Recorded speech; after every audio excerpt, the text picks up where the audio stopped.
محترم سامعین، حضرت عثمان رضی اللہ تعالیٰ عنہ کو 10 ایسی خصوصیات حاصل ہیں کہ جو اس امت میں کسی اور کو اس طرح کی خصوصیات حاصل نہیں ہیں۔ حضرت عثمان رضی اللہ تعالیٰ عنہ کے بارے میں ابو ثور فہمی رضی اللہ تعالیٰ عنہ فرماتے ہیں کہ جب حضرت عثمان رضی اللہ تعالیٰ عنہ کو بلوائیوں نے محصور کر رکھا تھا اپنے گھر میں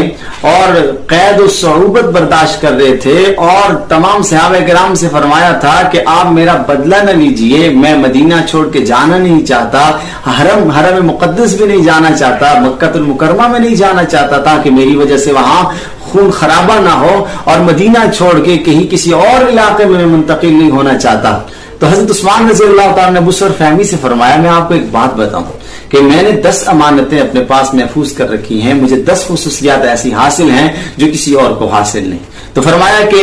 پہلی خصوصیت تو یہ ہے کہ میں 4تھے نمبر پر مسلمان ہوا ہوں، یہ بھی میری خصوصیت ہے۔ اللہ رب العالمین نے جن لوگوں کو اولا واہلا سب سے پہلے اسلام قبول کرنے کی دولت عطا فرمائی ہے، ان میں سے ایک میں بھی۔ دوسری خصوصیت یہ ہے، فرماتے ہیں کہ رسول اقدس صلی اللہ علیہ وسلم نے آپ اپنی صاحبزادی حضرت رقیہ رضی اللہ تعالی عنہا کو میرے نکاح میں دیا، اور آپ کو علم ہونا چاہیے کہ اس سے بڑھ کر خوش نصیبی اور کیا ہو سکتی ہے کہ کسی شخص کے عقد میں کسی پیغمبر کی بیٹی ہو۔ فرمایا کہ خصوصیت ایک اور بھی ہے، وہ یہ کہ جب حضرت رقیہ رضی اللہ تعالیٰ عنہ کا انتقال ہوا تو رسول اقدس صلی اللہ علیہ وسلم نے اپنی دوسری بیٹی ام کلثوم کو میرے نکاح میں دے دیا، اور نبی کریم صلی اللہ علیہ وسلم نے اس موقع پر فرمایا، بعض احادیث میں آتا ہے کہ نبی صلی اللہ علیہ وسلم نے فرمایا اگر میری 100 بیٹیاں ہوتی، اور ایک روایت میں آیا کہ فرمایا اگر میری 40 بیٹیاں ہوتی تو یکے بعد دیگرے میں حضرت عثمان رضی اللہ تعالیٰ عنہ کے نکاح میں ان کو دے دیتا۔ حضرت عثمان رضی اللہ تعالیٰ عنہ فرماتے ہیں کہ میں نے زندگی بھر میں کبھی گانا نہیں گایا،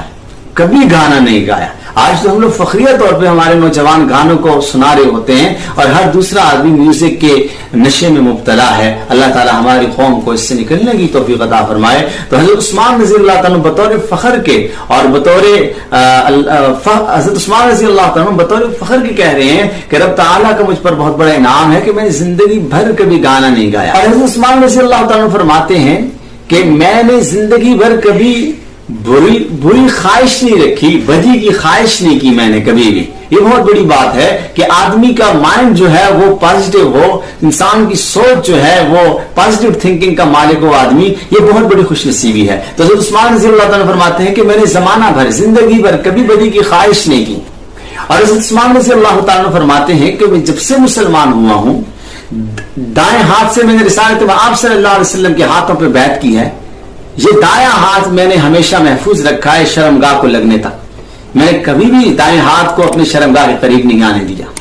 حضرت عثمان رضی اللہ تعالیٰ نے فرماتے ہیں، اور یہ حدیث جامع ترمذی میں بھی موجود ہے، فرمایا کہ میں نے نہ کبھی اسلام میں اور نہ کبھی زمانہ جاہلیت میں زنا کیا ہے، اللہ تعالیٰ نے مجھے بے حیائی اور فحاشی سے محفوظ رکھا ہے۔ حضرت عثمان رضی اللہ تعالیٰ فرماتے ہیں کہ میں نے کبھی چوری بھی نہیں کی، اور یہ چوری جیسا قبیح اور برا اور انتہائی گھٹیا فعل میں نے کبھی نہیں کیا۔ حضرت عثمان رضی اللہ تعالیٰ فرماتے ہیں کہ میں نے قرآن حکیم رسول اللہ صلی اللہ علیہ وسلم کے دور اقدس میں ہی حفظ کر لیا تھا۔ یہ بھی بہت بڑی بات ہے، یہی وجہ ہے کہ حضرت عثمان رضی اللہ تعالیٰ کا قرآن کے ساتھ بہت بڑا شغف تھا۔